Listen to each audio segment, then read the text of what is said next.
Hindi kayo nakinig? Hindi namin pinakinggan yan eh. Kasi nagpo-programa kami, Sen, nung nangyari yan. Oh. Shut the F up, sabi niya.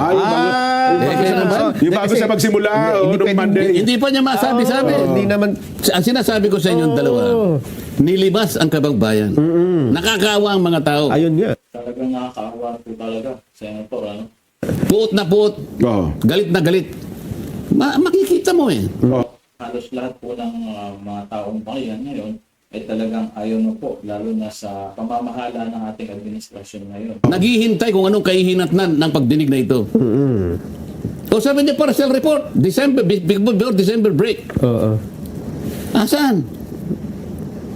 O ano talaga bang ano ito, pinaplano yung delay na ito? Para mapatig yung mga tao? Para sa ganoon, mabagot na lang.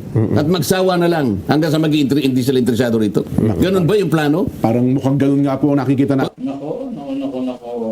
Sana ay tuloy-tuloy at agarang aksyon, no, para naman magkaroon ng interesado ang mga tao sa usaping ito. Ano sasabihin niya, ito'y para sa basura lang. Alam mo, gusto kong gawin niya. Sabihin niya sa Senado ito. Oo. I think he should deliver a privilege speech. Ayun ang mga babayan, naghamon na po itong si Senator Marcoleta, no? Hinahamon po si Senator Ping Lacson po dito. And in the plenary hall, sabihin niya na ito ay para lang sa trash bin. Para sa ganun, meron akong panahon na Matanong kayo. sa matanong Senado para maging opisyal lahat. Opo. Kaya ako lang dinidiscuss ito, dinidiscuss niya sa media.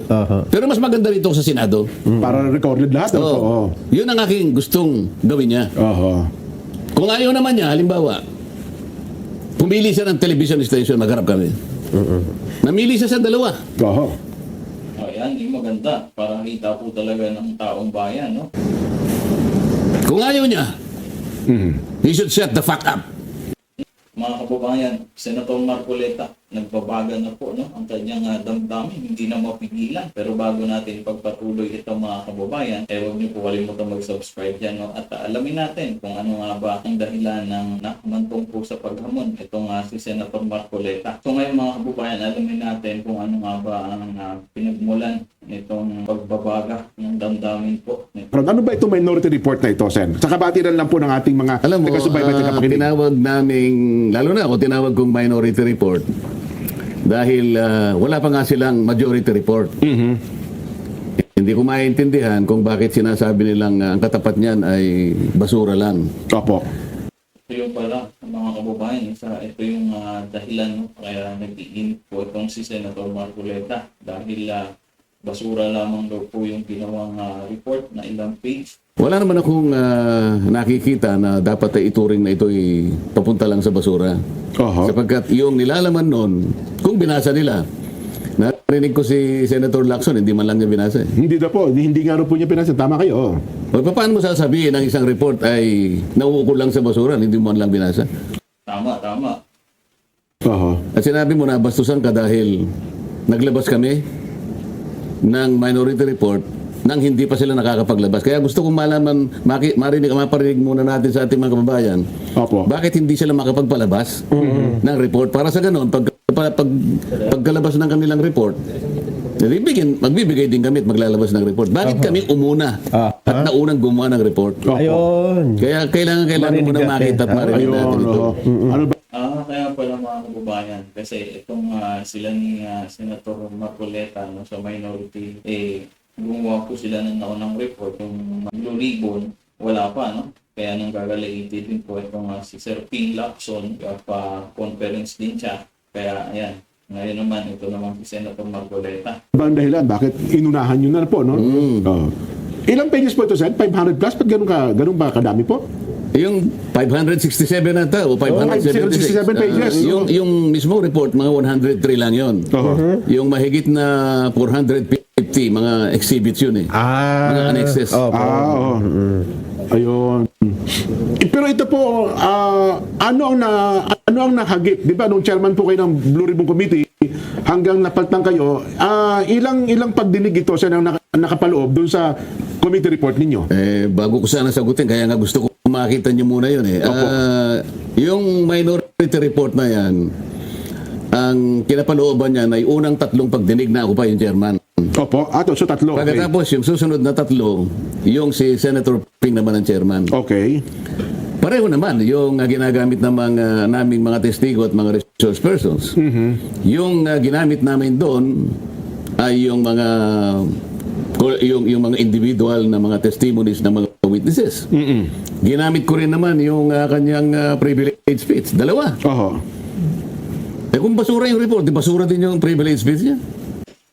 So, back to yung katuloy, Senator Ping. No?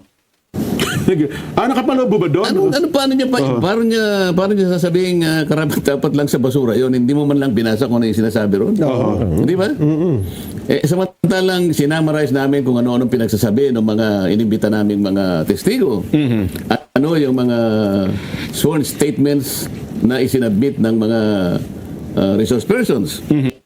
Sa mga tid, sinamarize namin, pinag-aralang mabuti kung ano ang kanilang mga ikinontribute sa mga pagdinig na yon. At saka namin nagawa ang isang minority report. Ngayon, kaya sila parang nagsisentimiento, bakit kami inunahan ninyo? Opo.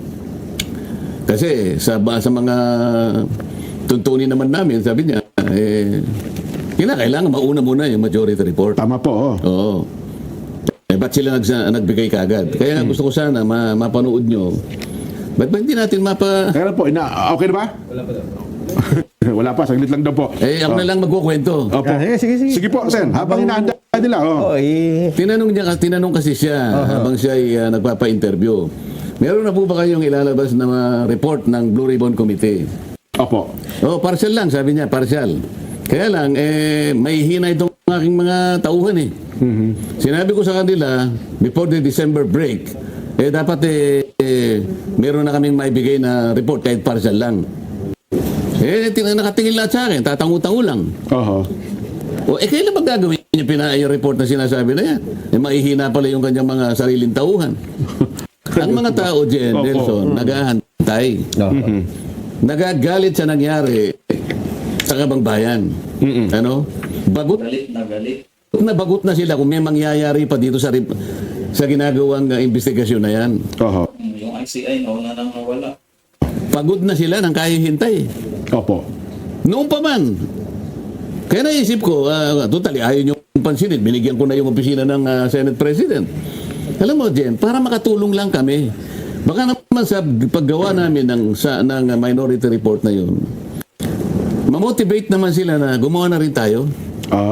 Opo. Kasi kung titingnan mo, baka naman kapag binasa nila yun, makatulong sa kanila. Dahil ang pinanggalingan naman, hindi naman sarili naming opinion yun. Oho.